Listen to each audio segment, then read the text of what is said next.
Right, hi. So today I'm Professor Snape. I'm in my Slytherin jacket. So I just want to actually not welcome everyone to my class today because Slytherins are not welcoming. Yes, and if anyone tries to be like Miss Hermione Granger, then I will. I don't have a wand on me, but I do have this pen which I can use as a wand, and I will not hesitate to pull up the Cruciatus or the Avada Kedavra curse. Okay, no, just kidding. Good morning, everyone. Today's slug talk is on ensemble methods, and I just started working on it like a couple of weeks ago, and it's a very general overview of different methods that can be applied, and I'll just cover some important concepts about bagging, random forests, and gradient boosting, and I just have a small data analysis result to share with you also. All right. So ensemble learning. So an ensemble is like a collection. So instead of working as one, why don't we unite and work together? Two heads are better than one. That's the premise. In fact, just to quote one more result, I think in 2008, our own department faculty, Dr. Sujit Ghosh, had gone to the Beijing Olympics, and their method was really good and it was performing very well. But for some reason, in the leaderboard, his method was second, and none of them could figure out why it's second and why it's not the first. And it turns out that it was not the first because the first method was the average of every method in the study. So ensemble method really can be very effective in learning the data. Now the idea of this ensemble learning is to develop weak learner, a sequence of weak learners, improve them on modified versions of the data, and come up with a better learner. Now a base learner, now ideally you would want a base learner to a base learner typically has high variance and low bias, and therefore if you average these base learners, you can reduce the variance.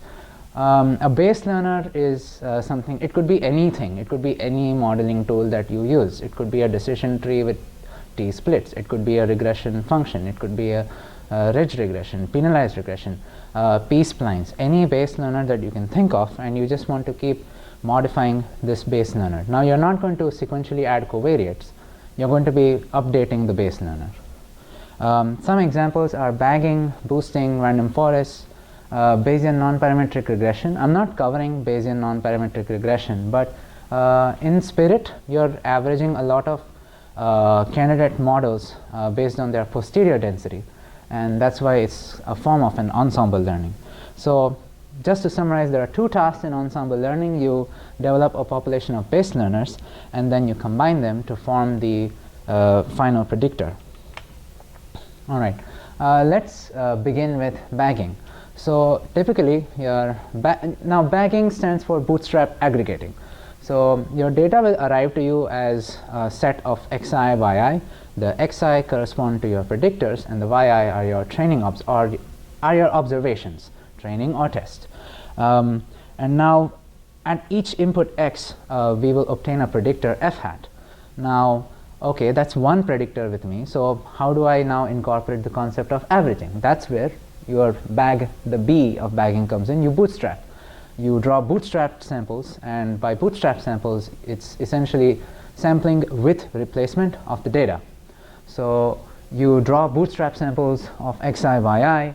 For each bootstrap sample, I will now construct a predictor, which I called f star in this notation, f star b, and I construct this bootstrap sample b times. And this way, I have with me 1 to b predictors. I average them, and that's my bagged estimate. So now you're thinking, how do I choose this value of b? Typically, there will be some kind of validation sample where you will examine different choices of b and see which value of b is minimizing an error rate. It's sort of similar to when you design a simulation study. You ask yourself, okay, how large do I need to make n? It's such a way that my standard error is minimized. So it's on a similar premise. So Now for bagging, it can be used for regression and classification problems. For regression, you'll just be averaging the predictors at each input, and that's your bagged predictor. For classification, it is tempting to take indicator proportions or voting, but you have to be a little careful. Now suppose you have one sec.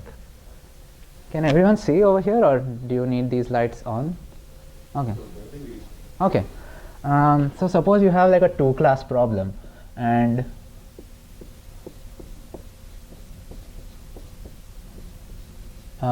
class 1 has probability 0.75 and class 2 has 0.25.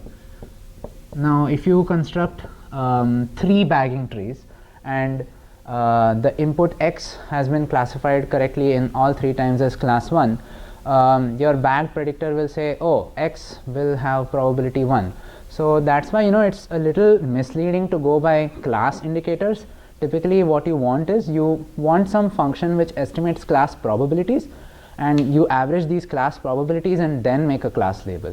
So that's why you have to be just a little careful about not just going with a majority vote. All right. So now that was about bagging. Now if you just let me quickly recap. So in bagging, we had bootstrap samples. We constructed bootstrap samples b times. Now don't you think that in each bootstrap sample I will be sharing a lot of covariates? My first bootstrap sample can have x1, x2, x3. The second bootstrap sample will have x2, x2, x1, x2, x5, and that way now aren't your bootstrap samples being correlated? So are you really achieving a lot of variance reduction? This is where the technique of random forest comes in, and it is a way of improving this variance reduction by reducing this correlation between the trees. In bagging, there is a very high chance that all your trees are going to be very highly correlated. So you are not probably going to achieve a lot of variance reduction. So how do I reduce this correlation between the trees? That is the question. So now there are that's where in random forests, at each tree you will select a subset of, you will bootstrap the samples, but you select a subset of the predictors, and then suppose you have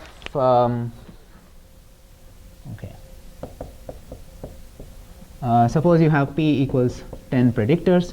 I select some subset. I could even choose just one, just pick one predictor randomly at each split of the tree, and thereby I can construct different trees. So I hope you are able to see that if Neil and I are constructing random forests, his tree and my tree are going to be in some sense, well, I don't think we should call independent, but maybe we could call it random, because given my random forest tree, I don't know what Neil's random forest tree is. I don't know what his predictors are. I have chosen predictors 1, 3, 5. He could have chosen predictors 2, 3, 6. So if you also do subsetting of the predictors, you can achieve greater variance reduction. I'll just explain this algorithm in detail, but just a small clarification. I guess if this is not making sense, you can think of it as, if x1, x2, xn are IID samples, then you know the variance of the average is sigma square over n.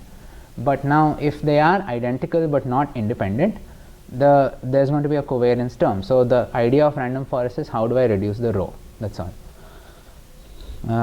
Is that visible to everyone? All right. So again, just like bagging, we will start bootstrapping samples of the training data, and for each bootstrap sample I will construct a random forest tree until some minimum node size is reached. So and now these 3 steps have to be repeated. You select m predictors from your list of predictors. Typically the choice is either 1 or it's root p. 1 or root p. I think I had it in my slides earlier.